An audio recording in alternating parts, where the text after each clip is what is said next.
Почитувани, изборите се уште не започнале, а предизборниот караван на власта веќе е во поход.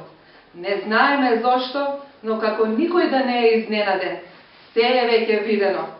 Повторно, како и многу пати досега, цела свита од државни чиновници и министрите на владата на чело со нивниот водач тргнаа по гласови низ градовите и селата.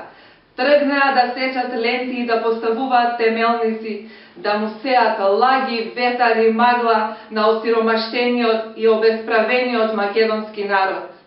А само пред неколку дена го потпишаа новиот изборен законник и ветија фер и демократски избори. Ветија чиста и честна кампања и стоп на злоупотребата на државните пари и ресурси. За малку ќе им поверувавме. Но, еве конкретно за вчерашните ветувања. Не од министрите, туку директно од премиерот. Тој вети реконструкција на новото крило на општата болница во Струмица.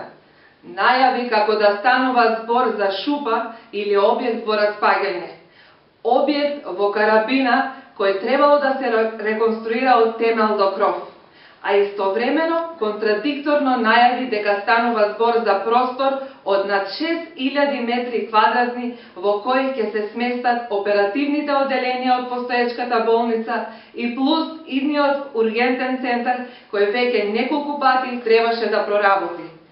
Инаку, за ваша информација, до изградбата на новиот крак од болницата чини околу 3 милиони евра, колку што тежи еден од вашите, во наводници, малку неетички тендери. Затоа прашуваме, зошто до сега никој не кажа дека објектот на новото крило од општата болница во Струмица е во толку лоша состојба, што ќе мора да се реконструира од темел до кров. Можат ли да се сетат колку пати во последните 8 години од кога се на власт ветија оти ќе го завршат овој дел од болницата, го отвараа, се сечеа ленти и се правеа партиски банкети и реклами. Каде е скапата опрема за опремување на овој дел што за секои избори се најавуваше? Како само што не стигнала?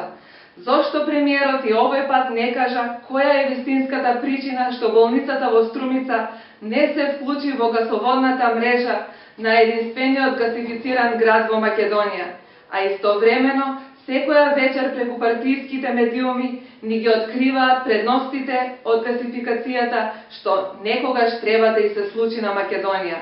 И на крај да прашаме, случајно вчера да не се збуни премиерот, нели вети поправка на темелите на неколкократната болница, да не мислеше на барокна фасада, па погрешка, поправката на темелите, да не ја прочита од проектот за реконструкција на стариот Струмички театар, со кој исто така се рекламира пред секои избори.